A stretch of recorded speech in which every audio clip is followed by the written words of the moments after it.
Welcome back everyone. My name is Pedram and this is where we do machine learning codes and concepts. Let's get started. All right, let's do our module number 2, setting up your machine learning environment. Okay, so my goal in the next 45 minutes is to make sure that you are aware of the latest technology out there when it comes to machine learning, and basically what packages are the most popular one, what IDE, what programming language is the most popular one in industry as of today, and why are we using them in the course. So I know it's going to be a lot of information, so just don't freak out, chill out. This is at a very high level. You should know what's out there, and then during the semester you're gonna learn how to work with them, especially today with the help of ChatGPT or Claude 2 or Google Bard. These things are going to become a lot more easier down the road, so don't get stuck in the tools, right? My goal is to make sure that you understand the theory in this course, and then when it comes to application, now with the help of generative AI, you have the best personal tutor or trainer beside you and you can code along. Okay, so don't worry, don't get too much worried about the coding part, okay? So in module 1, we talked about what is machine learning and we compared it to basically statistical learning as well. We went over the definition of deep learning versus machine learning versus AI, and we also looked into different types of machine learning models like supervised, unsupervised, reinforcement learning, and you name it, right? In this module, we're going to talk about how you can set up your machine learning environment. All right, first things first, let's start by installing Python, and I'm going to install it through the Anaconda, okay? So in this module in general, I'm not going to show you the steps of installing packages and different platforms. I assume that you're savvy enough, you can figure it out. So I'll show you what are these packages, what are these, for example, platforms, and where you can find the documentation, and you do the rest. Okay, Anaconda is a distribution of Python and R languages for scientific computing. A cool thing about Anaconda is that basically it helps you to manage the package environments using something called Conda environments. So what I mean by that, so for example, you want to do deep learning, right? And you want to install some packages that some of them are not necessarily light, actually they're bulky. And you don't use deep learning every day. For example, you want to do machine learning separately, you want to do deep learning, you want to do simple Python calculations. You don't need to have these things installed. So a cool thing with Anaconda is that you can have different environments for different setups. So you can, for example, create an environment using Conda and say, okay, this environment name is deep learning. And actually, we're going to do that for our course. So we're going to create an environment, call it deep learning, and then every time that we want to run our models locally, we're going to call that environment, and then we're going to work on that in that environment. So this is one cool feature about the Anaconda. And Anaconda offers one of the easiest ways to perform data science and machine learning on your local machine, right? So let's see where we can find the installation link. Basically, click on this anaconda.com, go to the products and the distribution. Okay, so here is the Anaconda website, and as you can see, I'm on a Windows machine. So for you, depending on if you're on a Linux or Mac, you will see different things here. But basically, these things are what comes with Anaconda as of today. The latest version of Anaconda does support the latest version of Scikit-learn as well, so this is really cool news. Okay, so that was the Anaconda part. All right, let's say we have installed Python through Anaconda on our machine, and we want to run it. Okay, so there are different ways that you can run a Python code, so let's talk about them. The first one is if you use Jupyter Lab, right? So what is Jupyter Lab? Jupyter Lab is the latest web-based interactive development environment and for notebooks, codes, and data. So Jupyter Lab is pretty much easy to work with. So here are some the snapshots from a Jupyter Lab, how it looks like. So as you can see, you can write plain English text in Markdown language. You can write mathematical formulas. You can add some HTML language in it. And at the same time, you can do coding, right? So there's blocks of, or cells, it's called cells of code and cells of text that you can put together and come up with a nice documentation. So this is what Jupyter Lab enables you to do. So you can run your Python code on your local computer in an environment like this. So where the name is coming from, Jupyter, it's a reference to 3 core programming languages, namely Julia, Python, and R. So this is Jupyter. So where you can find the link for installation, you have to go to jupyter.org and then install. So let's click on it. All right. So I assume that we have already Python installed. So after that, we simply need to do pip install Jupyter Lab. Okay. Yeah, another version of, well, you know that Jupyter Lab is a notebook. So if you want to work with a basic version of this Jupyter Lab, you can work with Jupyter Notebook, which is a lighter version. But I personally prefer to work with Jupyter Lab because it's more flexible and I like the interface better compared to Notebook. But basically, under the hood, they're the same. Jupyter Lab is coming from a notebook. All right, so the next one is how we run our code on something else. Okay, so let's look into another environment that we can run our Python code locally, and that is VScode. So this is my go-to editor when it comes to coding. I love working with VScode. It's super powerful, it's super flexible. And again, here's a snapshot. You can do any kind of programming coding, C, Python, Julia, R, you name it, anything. And then the good thing is that it's all in one place, so you don't need to install different kind of editors, and we can basically use one. So VScode is one of the most popular sources for code editors, and a source code editor is a text editor program designed specifically for editing source code of computer programs, right? So this is what a source code editor is. The features include support for debugging, syntax highlighting, intelligent code completion, and code refactoring, and embedded Git. So this code completion is really, really powerful. But the thing is that for VS Code, you have to install some extensions, right? So this is, if you click on this little thing here in your VS Code, you see it comes with some extensions. So the editor itself comes plain, there's nothing installed on it. And then whatever you want to install, you have to install those as extensions. So for example, you want to install Python first, and then after that, you want to install some code completion packages or extensions that helps you code things. And the latest one that I'm going to do a separate video for that later on is something called CodeGPT. So CodeGPT is based on the famous language model GPT-3, and while you are coding, it can help you to fix your bug. So this is a really cool extension that I have started working with it recently. Again, it's very flexible. It's all in one place, and you can do any kind of coding with that. And where you can find the installation link, so go to the website code.visualstudio.com. Let's take a quick look. And again, I'm on a Windows machine, so for yours it might be different, but regardless, make sure you read through the documentation and you play around with it. Again, I personally really love working with VS Code. For this course, however, we're going to stick to our Jupyter Notebook environment, and actually we're going to run things on a cloud. So let's see what is the cloud-based notebook. Okay, so let's see how we can run things on a cloud. Well, we are going to work with Google Colab, as the name suggests. This is something from Google. And Colab, it's short for Collaboratory, is a free hosted Jupyter Notebook style environment. So the cool thing about it is if you're familiar with Jupyter Notebook or Jupyter Lab already, the switching cost is almost zero. So you can switch from Jupyter Notebook to a Google Colab very fast, right? It runs entirely on the cloud and requires no setup. So this is also very useful, right? So for example, if you are on the go, you don't have access to your computer, and you just want to run things remotely. So the cool thing about Google Colab is that you can do it. You just need internet connection and a browser. That's it.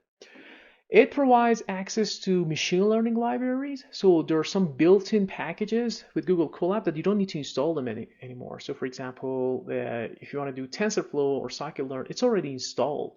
So you even need to you used to well, it was like this. You used to install these packages and then run your code, but now the latest version, lots of these machine learning and deep learning packages are already built in and installed, so you don't need to install them. It gives you some computing resources as well, including GPU and TPUs, but again, depending on which server is closest to you, you may be able to get access to GPU and TPU. Okay. And so Colab allows anybody to write and execute Python code through the browser. Again, as I said, all that you need is a browser and internet connection, okay? And it's, as I said earlier, it's very, very, very well suited for machine learning, data analysis, and education, okay? So I'm going to use Google Colab for this course, but you feel free to run things locally on your local computer using Jupyter Lab or VScode.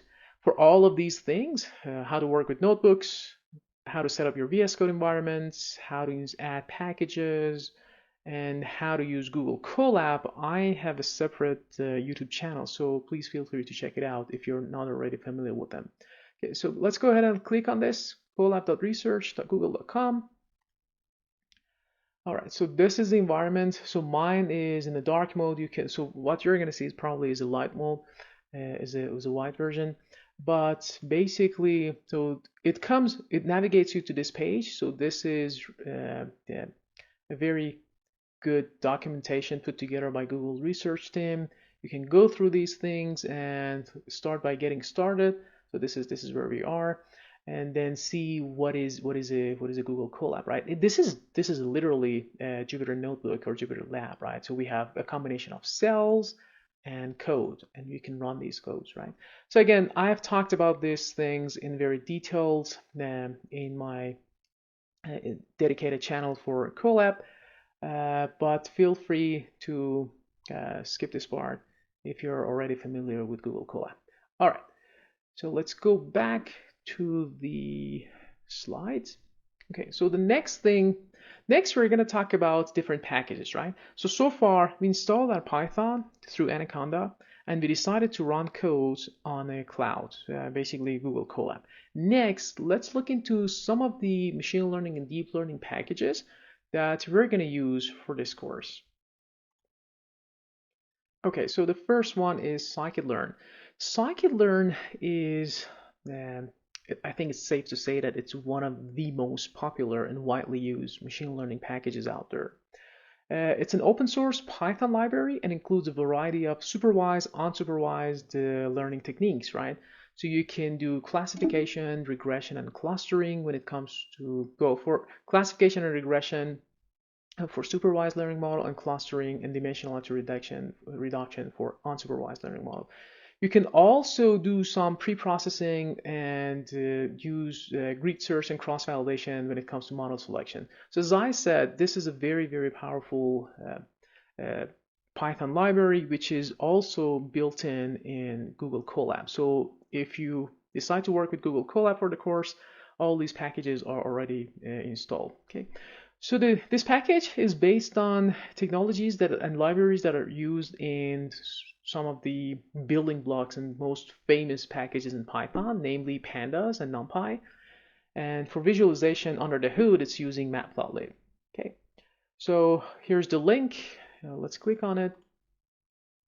I'm going to share these slides with you on my GitHub repository, so feel free to download them. So again, this is I think reading the documentation of, let me actually see, yeah, reading the documentation of Scikit-learn package is a must thing. You must, if you're a machine learning practitioner or if you're interested in this field, you must go over the documentation of all these packages, look at the examples and etc. But Scikit-learn is one of those packages that I highly, highly encourage you and ask you to do that, okay? Because there's tons of things that you can learn by reading through the documentation, okay? So again, installation, if you're doing it on a local computer, imagine you have a Windows and you have installed Python through Anaconda, you can do something like this, you know, for example, you can say conda install, let's see, yeah, we can, so basically here is creating an environment and then install it. So by doing, where's this conda install thing? Yeah, Anaconda list. Oh, sorry. The reason that I don't see it here because it seems that in the Anaconda it's already installed, so that's why I don't see the Conda install anymore. Okay, and that was the Scikit-learn. Now the next package that I want to talk about is, let me pull it up, is PyCaret. Okay, so PyCaret is also, we're not going to use PyCaret for the deep learning part, but when it comes to the machine learning section that we're going to review it in a week or 3 classes, basically 1 module, I'm going to use PyCaret because it helps us to run multiple machine learning models under the hood and then compare them and give us a nice table comparing all those models. So it's a by going over, I don't know, 2, 3, 4 lines of code. It makes our job a lot more easier. And so PyCaret is an open source, low code machine learning library. Low code means that literally this is from A to Z. This is maybe 10 lines of code. It's a Python library and automates your machine learning workflow. So PyCaret is essentially a Python wrapper. So it's a Python wrapper around several machine learning libraries, including Scikit-learn, Sktime. This is for time series regression, and some visualization libraries like Yellowbricks when it comes to machine learning, and again, lots of other packages that PyCaret is a wrapper around those packages. I have a separate playlist for PyCaret on my YouTube channel as well, so feel free to check it out if you're interested. But again, down the road in this course, I will be using PyCaret in 1 class and show you how we can run codes on PyCaret. At the end of the day, so imagine here's an example for regression analysis. And we have a train set, test set, we pass it to the model, and then we set up the environment. We say by running this line of code, just compare models. This is the output. The output is going to be something, for regression, I think there were 25 or 18, sorry, 18 models under the hood. That's going to show you compare the cross-validated R-square, RMSE, mean squared error, and etc. And so again, it's very, very, very convenient to start with PyCaret and then see what are the winning models for your specific data set. And then if you want to dig deeper, you can say pick that model and use Scikit-learn. That was pretty much it. You know, we talked about installing Python, how to run it on our local computer, either through a Jupyter notebook or let's say VScode. Then we talked about machine learning packages, namely Scikit-learn, and then deep learning packages, TensorFlow and Keras, right? So on my YouTube channel, you can find these playlists. If you don't have a solid background in any of these things, please make sure you watch them before continuing this course, right? Because down the road, I assume that you're already familiar with Python, you know some VScode. Well, not for this course, we don't need VScode, but I assume that you know how to work with Google Colab and you're already familiar with PyCaret. All right. So the next thing, so if I want to put it all together, listed below are some Python packages and platforms that we will use in our deep learning course. So this is setting up our deep learning environment. When it comes to visualization and some general Python libraries, we will leverage NumPy, Pandas, Matplotlib, and Seaborn. This is for our manual visualization.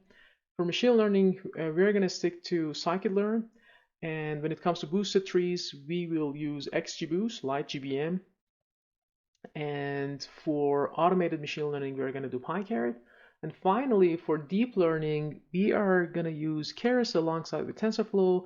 And when it comes to language models and to using transfer learning, we're going to do, or transformers, we're going to use Hugging Face API. Okay, before we wrap up this section, I would like to talk about different ways that you can run your or set up your Python environment, right? There are pros and cons to each one. But I think you should know that because for our course, it really doesn't matter. We're going to do the Google Colab regardless because the data set that you work with or the scale of the project that we are dealing with, it's manageable, and we are focusing on the learning side of it, right? But for you, if you want to scale your project, if you want to work on a bigger problems, probably you should know which route you should go, right? So I'm going to start with the ones that we're going to do for the course. Basically, it's Google Colab and talk about advantages and disadvantages, right? So when it comes to advantages of Google Collaboratory, it gives you powerful computing resources, right? Including GPUs and TPUs. We talked about it. We said that the Google Colab provides access to GPUs and TPUs for running deep learning models, right? These hardware resources are optimized for machine learning tasks and can significantly improve the performance of your model, right?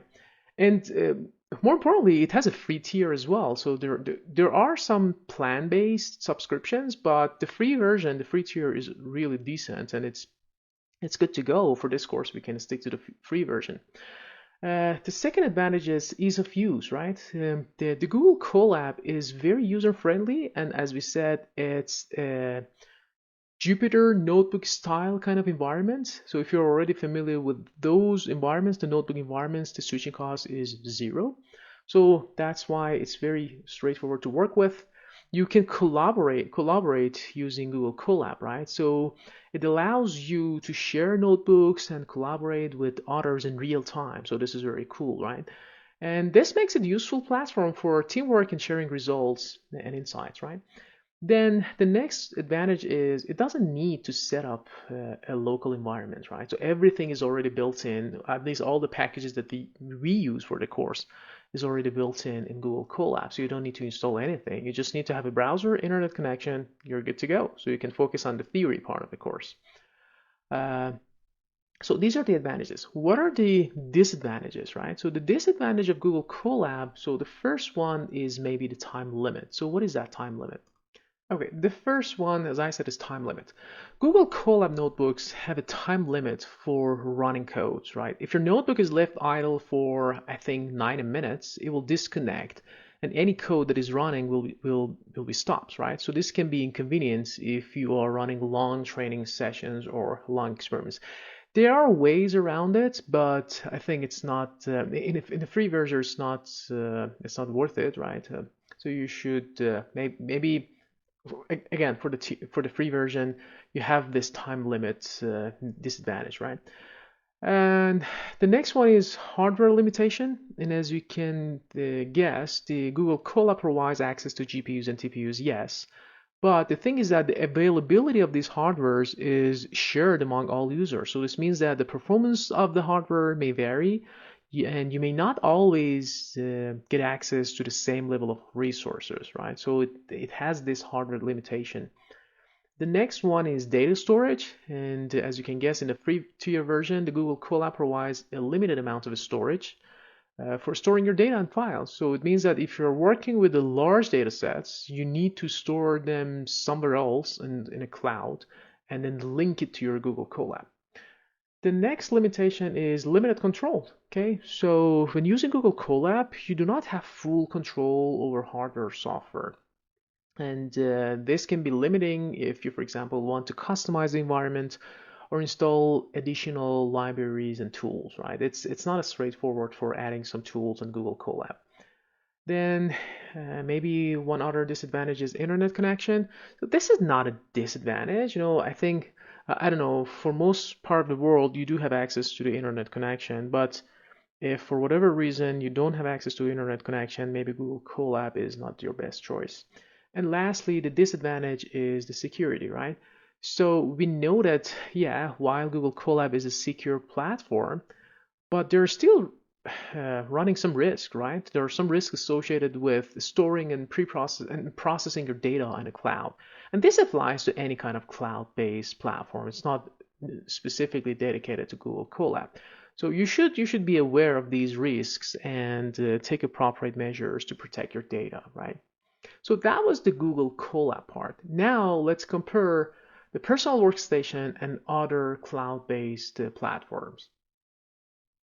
Okay, so imagine you want to run things locally on your personal workstation. So what are the advantages? So definitely you have full control over hardware and software. So this is a big advantage. You can do whatever you want. You can install whatever you want, and you can uh, come up, I don't know, scale or mix and match different hardwares on the go, right? Uh, the other advantage is that you can work offline. So maybe this is one of the biggest advantages, especially if you have security problems. So you don't need to ever connect to the internet to train models on proprietary data or sensitive data. So maybe this is one of the biggest advantages of the running things locally. And one other advantage is it has fixed costs, right? So cost, the term cost seems to me a disadvantage, but what I mean here is that no matter if you run your GPU on your local machine for 1 hour or 100 hours or thousands of hours, the cost is fixed, right? So you just pay for the electricity and that's it. But for the cloud platforms, these are they are well, it costs more if you want to run the model in a longer time, right? Okay. The disadvantages of working stations are scalability. Yes, you can have run models on one GPU, or maybe you have two GPUs, or maybe three at home. But what if you want to scale it, really want to scale it to stack up GPUs, right? So that's one disadvantage because it's going to be costly. It's going to be super costly. The fixed cost is going to be so high in that sense. And another disadvantage is its maintenance, both hardware and software.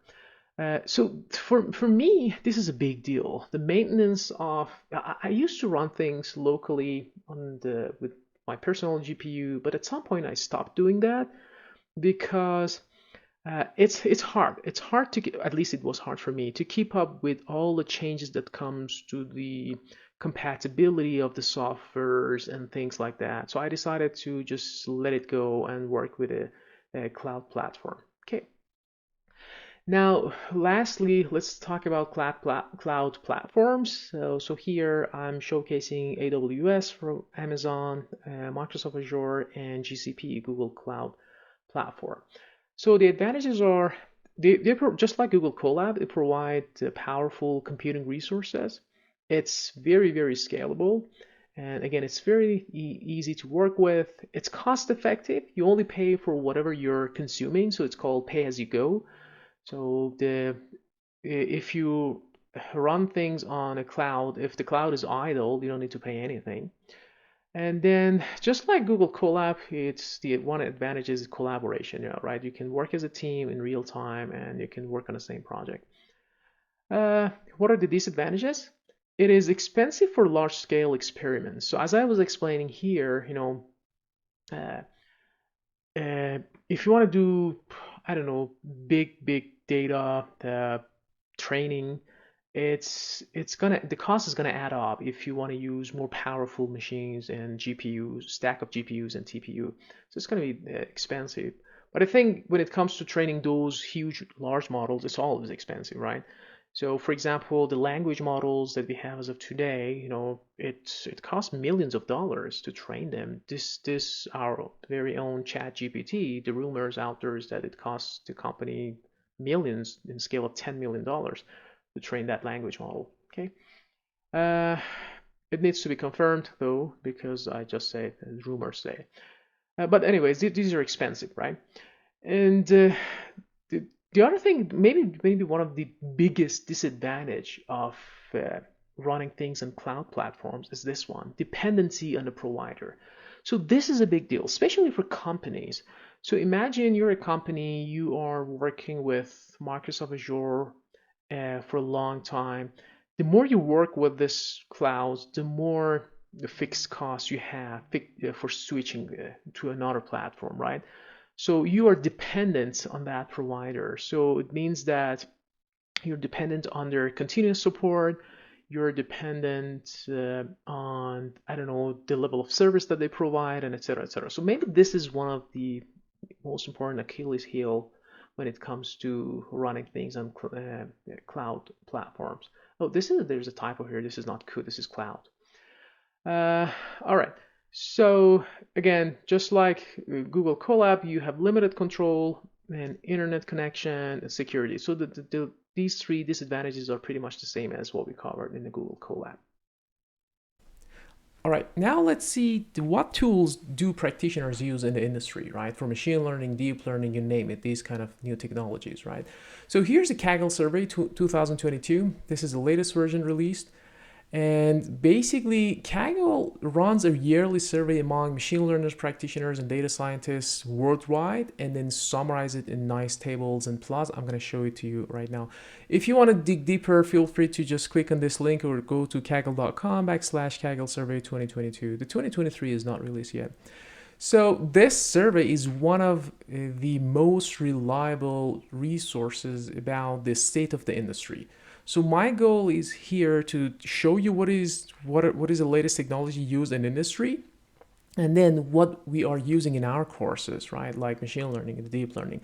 But just remember, guys, this thing is changing so rapidly, right? So whatever, for example, you're learning something today, in a year or so, it can completely change. So we know as of now we are up to date, but you have to keep yourself up to date if you want to work in this industry. Okay, let's start with the programming languages, right? So I know many of you guys probably know what is Python, what is R, but if you're curious what is the state of the art in industry, still Python is the most dominant one, right? So Python, again, as of 2022, this is the latest data we have. Python, then SQL, R, C++. So this is the percentage of, well, basically respondents say 88% say we are using Python, right? And so, for example, there are some of these languages here that are becoming a lot more popular recently, like Julia. So I think I see for the next decade, Julia is going to show up in the top 3 or top 4. So these are the tools, Python, and I think this is also interesting to notice that, for example, you want to see, okay, I'm learning R, should I keep doing it? Just see what industry is looking for, right? So for example, R, I started machine learning world with R myself, honestly. And it was so hard for me to switch to Python because I thought I knew a lot about R, and the switching cost is usually high. And then when you look at the data though, so this light blue is 2018 and it gets darker, we go to 2022. R is just decreasing in popularity, right? And I think that will be the case for the next decade. And Python is pretty much stable over years. If not, it's increasing. But the point is that these tools come and go, they change, right? So what I want you to pay attention in this course is that don't get stuck in the tools themselves. Pick the one which is the most commonly used. Right now it's Python. And then learn how to do stuff with this language, and then be flexible and be open to change that tool in the future.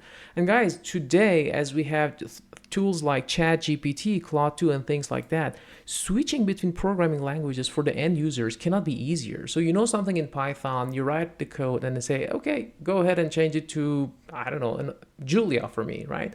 So this is going to be a thing that I really want you to pay attention, because again, as I said, do not get stuck in the tools themselves, because with the ChatGPT, that part is going to be taken care of. Your job is to understand the theory in this course deep down. Okay. So here are the most popular IDEs. So Jupyter Notebook is basically 67% of the respondents say that we are using Jupyter Notebook.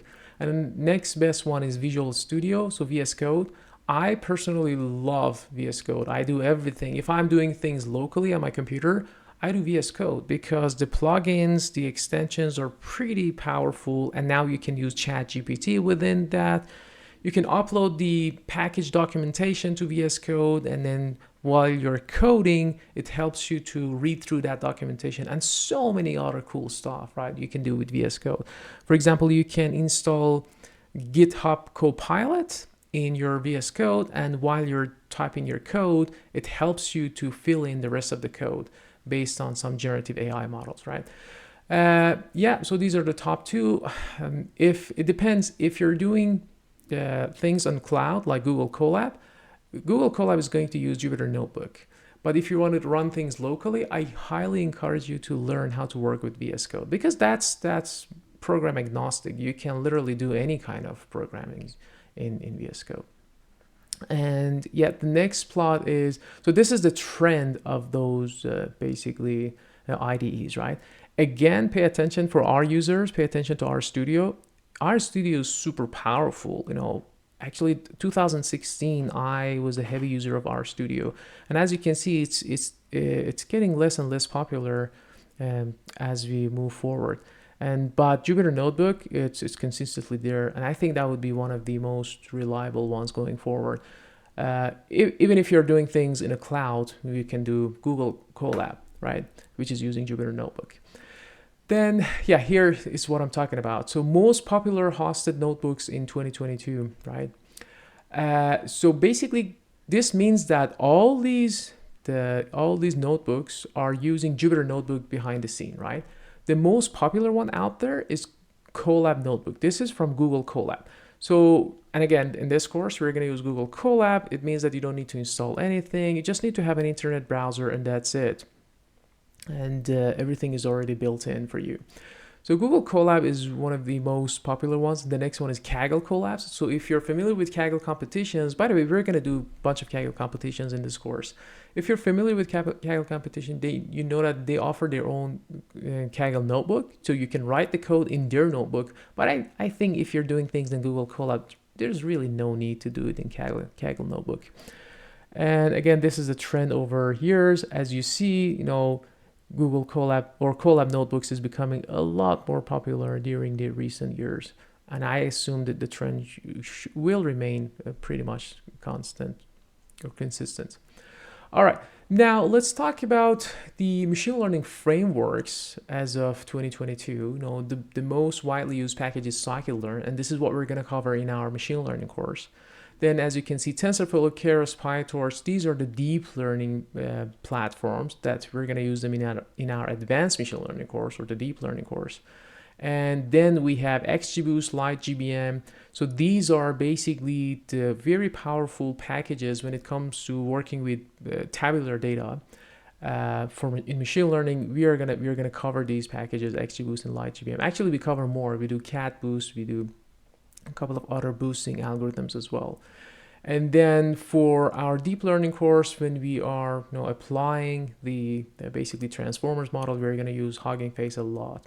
Yeah, so these are, as you can see, we are going to work and learn the most popular packages out there in industry. So it means that when you're graduating from this course, when you go to industry, you know something which is so relevant. But again, guys, this is 2023. I understand things are changing so rapidly. So do not get stuck in this technology. Pick the winner one, move forward, learn the theory deep down. All right, so then for cloud computing platforms, obviously, as of today, still AWS is the most dominant one. The next one is GCP, Google Cloud Platform, and then Microsoft Azure. These are the three players in the cloud computing world. And this is AWS, which is consistent in the past couple of years. GCP is becoming more and more popular. We'll see. Well, we don't know how things are going to evolve. But with the fact that all of them are incorporating generative AI in their platforms, we'll see which one is going to dominate. My guess is that Google is going to become more and more popular with, again, as of today, with the tools that they're providing in terms of generative AI, like Google Bard and etc. All right, so yeah, let me actually, there's one more slide. So let's see what is a modern machine learning landscape, right? So based on all these surveys, we know that from 2016 and 2022, the entire machine learning and data science industry has been dominated by two approaches. If you look at all the competitions, Kaggle competitions, time series forecasting competitions, there is this two common thing. If you look at among the winning models, there are two things, staying out. One, deep learning models. The other one, gradient boosted tree models, right? So gradient boosted tree models are very powerful, especially when it comes to tabular data, the data that you can summarize it in nice rows and columns. Even as of today, with the advances of transformers architecture and etc., still XGBoost is outperforming in many fields. So, and this is what we're going to learn in our machine learning course. If you're curious and then you want to learn these things more, of course, you're going to take the advanced machine learning course, and then in the deep learning course, we will cover all the deep learning models, obviously. And yeah, so most practitioners, they are going to use Keras, and they usually use it in combination with TensorFlow. But guys, remember, things are changing so fast. So yes, Keras was incorporated in TensorFlow back in 2019, and it was just kind of one thing as of last year. But in the next fall, actually this fall, they're going to release Keras 3.0, which is going to support multi-platforms, basically TensorFlow, PyTorch, JAX, you name it. So I'm not gonna use the latest version for two reasons. First of all, it's not released yet, the Keras 3.0. And secondly, I don't want to change things halfway through semester. But just be aware that this Keras package is going to become a lot more powerful. You're not limited to TensorFlow anymore. You can do Keras, and within the Keras, you can use TensorFlow, you can use JAX, you can use PyTorch. Yeah, so this means that so going forward, if you want to go to industry working as a machine learner practitioner or deep learner practitioner, you need to know the scikit-learn package deep down, XGBoost and Keras. So these are the three things you should know. For the machine learning course, we're not going to talk about the Keras, but for deep learning course, we will cover the Keras as well. Okay, that wraps it up. This is setting up your machine learning environment for our machine learning course. I know it was a lot that we covered, so don't get overwhelmed. We're going to learn to work with these technologies throughout the entire semester. Just be aware what is out there and then what we're going to use in this course, and then give yourself some time to become familiar with these tools. Okay, until the next one, take care.